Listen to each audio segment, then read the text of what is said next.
நான் 100% அப்படின்ற நினைப்பு இருந்தால் நம்ம கல்யாணமே பண்ணிக்கூடாது. I am only 50%, I need another 50% thought யாருக்கு இருக்கோ அவங்க தான் கல்யாணமே பண்ணணும். நான் 100% அப்படின்ற ஐடியா வந்தா யுவர் அன்ஃபிட் ஃபார் மேரேஜ். ஏன் நான் தான் 100% இருக்கிறேன், நீ இல்லைன்னா என்னால் வாழ முடியாதா அப்படிங்கிற கேள்வி எத்தனை பேர் கேட்பாங்க. நீ இல்லாட்டி என்னால் வாழ முடியாதான்.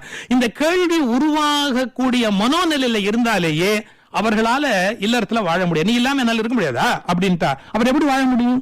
நீ இல்லாம என்னால இருக்க முடியாது அப்படிங்கிற மைண்ட் செட் இருந்தா மட்டும்தான் அந்த தாம்பத்தியம், அந்த குடும்பம் கொண்டு செலுத்த முடியும். அந்த கான்செப்ட் தானே நம்ம அர்த்தநாரீஸ்வரர்னு கொண்டாந்து வச்சோம். ஒரு பாதி தான் நீ ஒன்லி, அதான் பெட்டர் ஆஃப் இங்கிலீஷ்ல சொல்லி பார்த்தா ஒரு பாதி தான், நாம ஒரு பாதி அவங்க ஒரு பாதி, செம்பாதின்னு தமிழ் அழகா சொன்னான். அது செம்பாதி, சிறந்த பாதி அப்படின்னு ஒரு வகுப்பு பிரிச்சு வச்சான். சோ நான் 100% தாட் வந்துட்டா அவர்களால் தொடர்ந்து அதை கொண்டு செலுத்த முடியாது.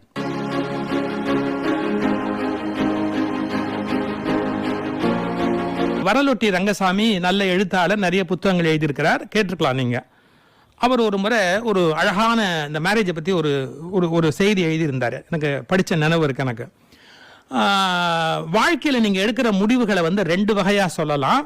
ஒன்று கவிதை முடிவுகள், மற்றவை சிற்ப முடிவுகள். டெசிஷன் மேக்கிங்கில் சில சிற்ப முடிவுகள்னு ஒன்று இருக்கு, கவிதை முடிவுகள் அப்படின்னு ஒன்று இருக்கு அப்படின்னு ரொம்ப அழகாக எக்ஸ்பிளைன் பண்ணியிருந்தார் அவர். பெர்னாட் ஷா என்ன பண்ணாராம், அவருடைய நண்பர் ஒருத்தரை பார்க்க போயிருந்தாராம். அவர் ஒரு மிகப்பெரிய சிற்பி, அவருடைய நண்பர். பொதுவாக பெர்னாட் ஷாக்கு நண்பர்களே இருக்க முடியாது, தப்பி தவறி அவருக்கு ஏதோ ஒரு நண்பர் இருந்திருக்கிறார் போல் இருக்கு. அந்த நண்பரை பார்க்க போயிருந்திருக்கிறாரு. எவ்வளோ நண்பரையும் பகைவராக்கணும்னா பெர்னாட் ஷா மாதிரி வேற யாராலையும் முடியாது, ரொம்ப சுலபத்தில் ஆக்கிடுவார் எந்த நண்பரையுமே. பெர்னாட் ஷா ஒரு நண்பர் போயிருக்கார். அவர் ஒரு பெரிய சிற்பி. பெரிய பாறாங்கல் ஒன்று அந்த இடத்துல கிடக்குது. அதை பார்த்த உடனே ஷா கேட்டாராம், ஒரு வருஷத்துக்கு முன்னாடி நான் வந்தபோது இந்த கல் இங்கே இருந்தது, 6 மாதம் முன்னாடி வந்தபோது இந்த கல் இங்கே இருந்தது, நீ இது என்ன பண்ணுற ஐடியாவில் இந்த கல்லை இந்த இடத்துல வச்சிருக்கிற அப்படின்னு. இல்லை அது இன்னும் முடிவாகலை, யோசிச்சுட்டு இருக்கிறேன், அந்த கல்லை என்ன பண்ணணும், எப்படி சிற்பம், என்ன சிலை பண்ணணும் யோசிச்சுட்டு இருக்கிறேன் அப்படின்னாராம். எவ்வளோ நாள் யோசிப்பேன் தெரியல, எனக்கு சரியான விடை கிடைக்கிற வரைக்கும் நான் யோசிக்கணும், இந்த கல்லில் என்ன சிற்பம் பண்ணால் சரியா இருக்கும் அப்படிங்கிறத ஜென்ல ரொம்ப அழகாக சொல்லுவான். அந்த கல்லே சொல்லும், என்னை இதுவா ஆக்குன்னு சொல்லும் அப்படிமா ஜென்ல. அந்த கல் பேசுமா, என்னை இதுவா ஆக்கிறேன் அப்படின்னு, அப்பதான் நான் பண்ணுவேன்பாங்க ஜென் துறவிகள். இவன் சொல்றான், அந்த கல்லை பத்தி யோசிச்சுக்கிட்டே இருக்கிற, என்ன முடிவுக்கு வரல, அது என்ன பண்ணணும் அப்படின்னு. பெர்னாட் ஷா சொன்னார், என்ன இப்படி யோசிக்கிறது, ஒரு நாள் யோசிக்கலாம், ஒரு வாரம் யோசிக்கலாம். நான்லாம் எப்படி நான் யோசிப்பேன், எந்த விஷயமா இருந்தாலும் ஒரு நாள் அவ்வளவுதான் யோசிப்பேன், அப்புறம் முடிவு எடுத்துருவேன். இந்த ஒரு வருஷத்துக்குள்ள நான் எத்தனை புத்தகம் எழுட்டேன் தெரியுமா, எத்தனை புக்கு எழுட்டேன் தெரியுமா, எவ்வளவு கட்டுரை எழுட்டேன் தெரியுமா, எவ்வளவு கவிதை எழுட்டேன் தெரியுமா, இந்த ஒரு வருஷத்துக்குள்ள. நீ ஒரு வருஷமா அந்த கல்லை வச்சுட்டு உட்கார்ந்து இருக்கிறியே என்ன. அப்ப அந்த சிற்பி சொன்னாராம், கொஞ்சம் அவசரப்படாத, நீ ஒரு காயத்தை எடுப்ப, நீ எழுதுவ, சரியா வரையாட்டி கிழிச்சு போட்டுருவ, இது வேண்டாம் அப்படின்னு கசிக்கு குப்பத்தொட்டில் தூக்கி போட்டுருவேன். நீ இன்னொன்று எழுதி பார்ப்ப, சரியா வரல அப்படின்னா வேணாம் அப்படின்னு போடுவேன், காயத்தை கசிக்கு போடுவேன், எல்லாம் பண்ணுவேன். நான் இந்த கல்லை இந்த செலவு பண்ணலான்னு பாதியில என் முடிவை மாற்ற முடியுமா? நீ சரியா வரலன்னு தூக்கி போட முடியுமா? நீ என்ன ஒரு 10 கிராம் வெயிட் உள்ள பேப்பர் தூக்கி போடுவ, இது எத்தனை டன் தெரியுமா, இதனுடைய விலை என்ன தெரியுமா? இந்த கல்லை பொறுத்த அளவில் எனக்கு ஒரு கிளியரான ஒரு முடிவு வராம நான் இதுல கை வைக்கவே முடியாது. ஆனா பேப்பர்ல கை வச்சு எழுத ஆரம்பிக்கலாம். உனக்கு சரியான முடிவு வரலன்னா பரவாயில்ல, நீ தூக்கி கூட போடலாம், முடிவை மாத்திக்கலாம், எழுதுறதை கூட கிழிச்சுடலாம். அது மாதிரி கவிதை முடிவுகள் என்று வாழ்க்கையில் சில இருக்கின்றன, சிற்ப முடிவுகள் என்று வாழ்க்கையில் சில இருக்கின்றன. கவிதை முடிவுகள் மாற்றிக்கொள்ளக்கூடியவை, சிற்ப முடிவுகள் மாற்றவே முடியாதவை. திருமணம் சிற்ப முடிவு அப்படின்னு அந்த மனசுல நம்ம கொள்ள வேண்டிய ஒரு செய்தி. அது கவிதை முடிவல்ல, சிற்ப முடிவு.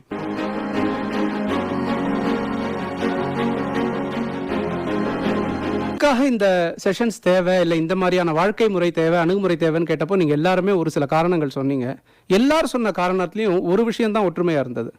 கணவன் மனைவிக்குள்ள என்ன தேவை அப்படிங்கக்கூடிய விஷயத்த நீங்க யோசிச்சீங்க. ஆனா நிஜ வாழ்க்கையில இது மட்டும் வாழ்க்கையை கவர்ன் பண்றது இல்லை.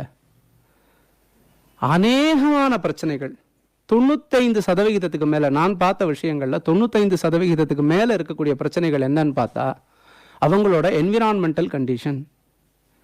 என்விரான்மெண்டல் கண்டிஷன்னா என்ன அப்படின்னு பார்த்தோம்னா, கணவனால மனைவிக்கோ மனைவினால கணவனுக்கோ நேரடி பிரச்சனைகள்ங்கிறது சில விஷயங்கள்ல தான் வரலாம். ஒன்று அவர்களோட அடிப்படை புரிதலில் இருக்கலாம், உடல் ரீதியான விஷயங்களா இருக்கலாம், இல்லை ஃபினான்ஷியல் ரீதியான விஷயங்களா இருக்கலாம். ஆனால் பாதி பிரச்சனை வீட்டில் இருக்கக்கூடிய சந்தர்ப்ப சூழ்நிலையினால வரும். குழந்தைங்க வளர்ந்து வரும்போது அவங்கள வளர்க்க முடியல, இல்லை பேரண்ட்ஸு இந்த இந்த கோவத்தை அக்ரிவேட் பண்ணுறதுக்குள்ள ஒரு வார்த்தை ரொம்ப காமனான வார்த்தை, கணவன் இடத்துலையும் சரி மனைவி இடத்துலையும் சரி, உங்கள் அம்மா அப்படிங்கிற ஒரு வார்த்தையை சொல்லி நீங்கள் என்ன டெக்ஸ்ட் ஃப்ரேம் பண்ணாலும் அது ஒரு பிரச்சனையில் தான் முடியும். அப்போது குடும்பம் அப்படிங்கிறது நம்ம 2 பேர் இன்னைக்கு ஜாயிண்ட் ஃபேமிலினா கணவன் மனைவி சேர்ந்து இருக்கிறதே ஜாயிண்ட் ஃபேமிலிங்கிற மாதிரி ஆயிடுது. பட் அந்த ஜாயிண்ட் ஃபேமிலி ஸ்ட்ரக்சரில் இருக்கக்கூடிய யாரால என்னென்ன டிசைனாக ப்ராப்ளம் வருங்கிறத நம்ம யூகிக்கணும்.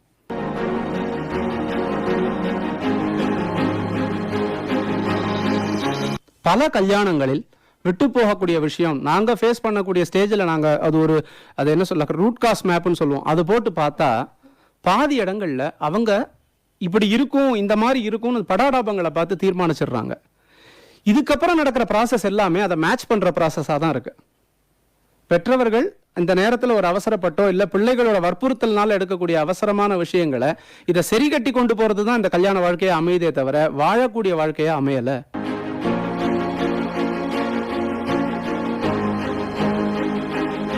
வர பாதி பிரச்சனைக்கு காரணமே இந்த ஃபாஸ்ட் மூவிங் லைஃப் ஸ்டைல்.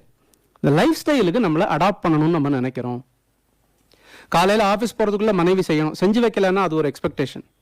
கணவன் சப்போர்ட் பண்ணணும், சப்போர்ட் பண்ணலைன்னா அதுக்கு ஒரு எக்ஸ்பெக்டேஷன். ஒரு சண்டே பொறுமையாக உட்காந்து நம்ம இதெல்லாம் பிரித்து பார்க்கலாமா, பண்ண முடியுமான்னு நம்ம பேசுறதுக்கான வாய்ப்பு இல்லை. ஏன்னா சண்டே நம்ம அவுட்டிங் போகணும். ஸோ இப்படி பல நேரங்களில் பிரச்சனைகள் வரும்.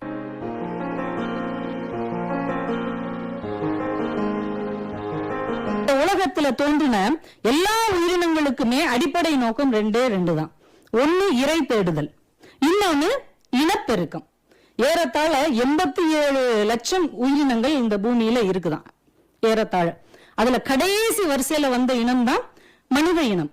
ஆனா மனித இனம் மட்டும் இறை தேடுதல், இனப்பெருக்கம் அதையும் தாண்டி அது உயர்ந்த இனம், அது சிறந்த இனம் அப்படின்னு மனித இனத்தை மட்டும் சொல்றாங்க. என்ன காரணம் அப்படின்னா மனித இனத்தில் மட்டும்தான் இந்த இறை தேடுவதையும் இனப்பெருக்கத்தையும் தாண்டி ஒரு பகுத்தறிவு இருக்கிறது, பண்பாட்டு வளர்ச்சி இருக்கிறது, அந்த வளர்ச்சியை நோக்கிய தொடர்ச்சி இருக்கிறது. அதுதான் மனித இனத்தை மற்ற உயிரினங்களை விட பெரியதாக சிறந்ததாக காட்டிக்கொண்டே இருக்கிறது. எந்த ஒரு சிங்கமும் ஒரு வயசான சிங்கத்தை குகையில படுக்க வச்சு ஒரு டாக்டரை கூட்டு வந்து அவருக்கு மருத்துவம் பாருங்க எங்க அப்பா சிங்கம்னு சொன்னதே கிடையாது. எந்த ஒரு மருமக சிங்கமும் எங்க மாமியார் சிங்கத்துக்கு ரொம்ப முடியல, நான் போய் சாப்பாடு கொடுத்துட்டு வந்து இந்த சீரியலை கேட்டுக்கிறேன்க்கா அப்படின்னு இன்னொரு தோழி சிங்கத்திட்ட சொல்றதா நடக்கவே நடக்காது. ஒரு முள்ளமன்றி எல்லாம் ஒண்ணு சேர்ந்து ரொம்ப ஓவர ஆட்டம் போடுறான், இவனுக்கு ஒரு கால் கட்டு போட்டாதான் சரியாகும், உங்க ஏரியால நல்ல முள்ளு உள்ள பெண் பன்றியா இருந்தா சொல்லுங்க அப்படின்னு ஒரு தரகரை போய் பார்த்து பேசாது. ஒரு 10 நாய்கள் ஒண்ணு சேர்ந்து பக்கத்து தெருவில் உள்ள நாயை சொல்லாம என்னால விடவே முடியாது. ஏன்னா நான் ராஜபாளையத்துல இருந்து வர்றேன், எப்பவுமே எனக்கு நன்றி உணர்வு அதிகம். ஒரு நாய் எல்லாம் சேர்ந்து பக்கத்து தெருவில் உள்ள நாய்கிட்ட போய் எங்க மகன் நாய்க்கு நாங்க வந்து பொண்ணு பார்த்துருக்குறோம், அடுத்த வாரம் 8ஆம் தேதி இந்த மண்டபத்துல திருமணம் வச்சிருக்கிறோம். அவங்க எப்படி ஃபேமிலி நல்ல வவ்வ ஃபேமிலியா அவங்க இருக்கிறாங்க, நாங்க கொஞ்சம் லொல்லல் ஃபேமிலியா இருக்கிறதுனால எங்களுக்குள்ள செட் ஆயிருச்சு, நீங்க வல்வல்னு வந்து சேர்ந்துருங்க, லேட் ஆயிராதீங்க, இப்ப எச்சியெல்லாம் கிடையாது அப்படின்னு எங்கேயாவது நாய்கள் எல்லாம் கூடி திருமண ஏற்பாடு பேசுமா? நடக்கவே நடக்காது. ஆனா மனித குலத்தில் மட்டும் இந்த திருமண அமைப்பு என்பது மிகவும் அழகாக சாத்தியமானதாக இருக்கிறது. 2 பேர் தான் திருமணம் பண்ணிக்கிறாங்க. ஆனா அதுக்கு பின்னாடி எத்தனை பேரு உழைக்கிறாங்க, எத்தனை பேர் அதுக்கு வருகை தர்றாங்க, எத்தனை பேர் அவங்க நல்லா இருக்கணும்னு வேண்டிக்கிறாங்க. அப்ப 2 பேர் கொண்ட ஒரு நிகழ்வுக்கு 2 குடும்பம் சார்ந்த உறவு, சித்தி சித்தப்பா மாமா அத்தை பெரியமா பெரியப்பா மச்சினை கொழுந்தியான்னு அத்துணை மனித உறவுகளையும் பின்னி பிணைந்து ஒரு மனித சங்கிலியாக உருவெடுக்கக்கூடியதுதான் இந்த குடும்பம் என்கின்ற அமைப்பு. அது எவ்வளவு முக்கியத்துவம் வாய்ந்தது அப்படிங்கிறத நம்ம ஆழ் மனசுல அழுத்தமா பதிவு செஞ்சுக்கணும்.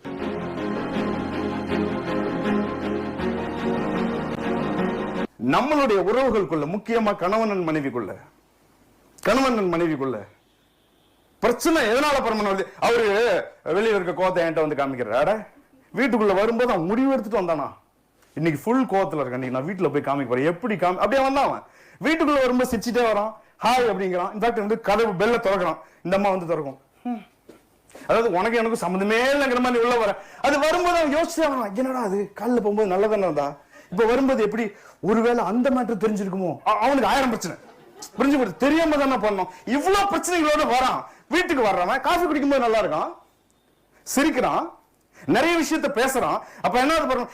ஏதோ ஒன்று நான் பேசினேன், அந்த நான் பேசின ஏதோ ஒரு விஷயம் எனக்குள்ள எதையோ ட்ரிகர் பண்ணுச்சு, அதுக்கு நான் ஒரு பதில் சொன்னேன், அதுக்கு நீ ஒண்ணு பண்ண. அப்ப என்ன பண்ணுவேன்? பிரச்சனைனால அல்ல, பிரச்சனையின் போது நான் எப்படி நடந்து கொள்கிறேன் என்பதை வைத்தே மக்கள் என்னை நோக்கி வருகிறார்கள் என்று என்னிடமிருந்து விலகிச் செல்கிறார்கள். It's not the problem, how I behave during that problem that makes somebody come closer to me or go away from me. அப்ப என்ன பண்ணணும்? செய்யணும், தப்புன்னா ஒத்துக்கணும், மேட்டர் முடிஞ்சு போச்சு, அவ்வளவுதான், சிம்பிள். ஒண்ணுமே கிடையாது, பெரிய விஷயங்களே கிடையாது. சரி, திருமண வாழ்க்கைங்கிறது என்ன பரமன்? நீங்க சொல்லுங்களேன், ரெண்டு மனுஷங்க ஒன்னா செஞ்சா பிரச்சனை வருமா வராதா சொல்லுங்க? ஃப்ரெண்டு வருமா? வரும். என்ன பரமன் சொல்ற? எனக்கு எங்க அப்பாவுக்கும் கருத்து வேறுபாடே வந்தது கிடையாது, எனக்கு என் மனைவிக்கும் கருத்து வேறுபாடே வந்தது கிடையாது, எனக்கு என் பார்ட்னருக்கும் கருத்து வேறுபாடே கிடையாது. மூணே காரணம் தான் இருக்கும். ஆப்ஷன் நம்பர் 1, உங்க ரெண்டு பேர்ல யாரோ ஒருத்தங்க போய் சொல்றீங்க. ஆப்ஷன் நம்பர் 2, உங்களை யாரோ ஒருத்தர் கடவுள். ஆப்ஷன் நம்பர் 3, ரெண்டுமே லூசு. If two intelligence are together, there will be a difference of opinion. ரெண்டு பேரு கருத்து, ரெண்டு மனிதர்கள் இருந்தாங்கன்னா, ரெண்டு இன்டெலிஜென்ஸ் இருந்துச்சுன்னா என்ன பரம நடக்கும்? கருத்து வேறுபாடு வரும். ஆனால் அந்த கருத்து வேறுபாடை நான் எப்படி கையாள்கிறேன் அப்படிங்கறதான் உறவு, அப்படிங்கறதான் உறவு. அப்ப என்ன பரம? பிரச்சனைனால இல்ல, பிரச்சனையின் போது நான் எப்படி நடந்து கொள்கிறேன் அப்படிங்கறத வச்சுதான் என்னோட வாழ்க்கை.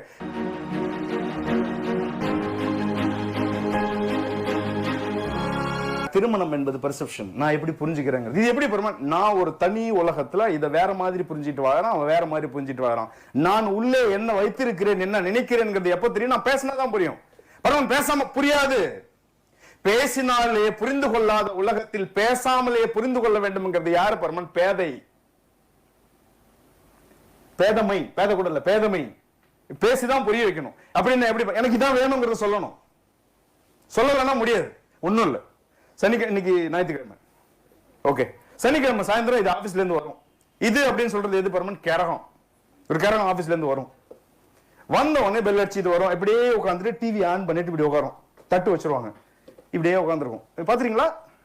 டிவியை பார்த்துக்கிட்டு தட்டு முன்னாடி வச்சிருப்பாங்க, தட்டை பார்க்காது, இப்படி இப்படி தட்டிட்டே இருக்கும். வலையப்பட்டி தவில் இவரு இப்படி தட்டிட்டே இருக்கும். அந்த அம்மா கொண்டு வந்து எதையோ ஒண்ணு போடும், தோசையோ சப்பாத்தியோ அந்த வீட்டுல எது பண்ணாங்களோ போடும், இப்படி பார்க்கும். தோசை தோசை தோசை தோசை. மனுஷனுக்கு நாக்கு செத்து போச்சு இதை சாப்பிட்டு சாப்பிட்டு. உன் வயிற்ற பார்த்தா நாக்கு செத்த மாதிரி தெரியலையே. நீங்க பாத்தீங்களா? ஒரு சிலது இருக்கும். இப்ப என்ன பண்ணுமன்னு சொல்ல வர? உனக்கு தோசை பிடிக்கல, பைக் எடுத்துட்டு ஊருக்கே கேட்கற மாதிரி ஹார்ன் அடிச்சு கை பாத்தீங்களா? ஒரு சிலது கீழே போய் கிரவுண்ட் ஃப்ளோர் கீன்னு ஹார்ன் அடிக்கும், மேலேந்து அந்த அம்மா எட்டி பாக்குறதுக்கு. நடுவில் குருவி பறக்கும், காக்கா பறக்கும், அந்த வீட்டுல ஒரு ஹார்ட் அட்டாக் வந்தா அப்படிம்பாரு, எல்லாரையும் டிஸ்டர்ப் பண்ணும். அப்புறம் அது சொல்லும், போனல போகும்போதே சனிக்கிழமை சாயந்தரம் இன்னைக்கு நான் திரும்பி வருவேன், எனக்கு தோசை வேணாம், எனக்கு 7 சுவை ஊத்தாப்பு வேணும், எனக்கு பிரியாணி வேணும் சொல்லிட்டு போலாமா? இல்லையா? ஏன்னா சொன்னதான் தெரியும், இல்ல அவங்களா புரிஞ்சுக்கணும். நீ தோசை வேணாம் வேணாம்னு சொல்லிட்டு 7 தோசையை மடிச்சு மடிச்சு உள்ள தள்ளுறத பார்த்தோன்னே அந்த அம்மா நினைச்சிச்சு இவனுக்கு தான் பிடிக்கும் போல இருக்கு. இது 1. 2, அந்த அம்மா கேட்கும், ஏங்க உங்களுக்கு என்ன செய்யணும்? எதுனா செய். யார் சொன்னது? என்ன? எனக்கு தோசை வேணும் சொல்லு, எனக்கு இதான் வேணும்னு சொல்லு. பரமன் அவங்களா புரிஞ்சுக்கணும், புரிஞ்சுக்க மாட்டாங்க, கொஞ்ச நாள் ஆகும்.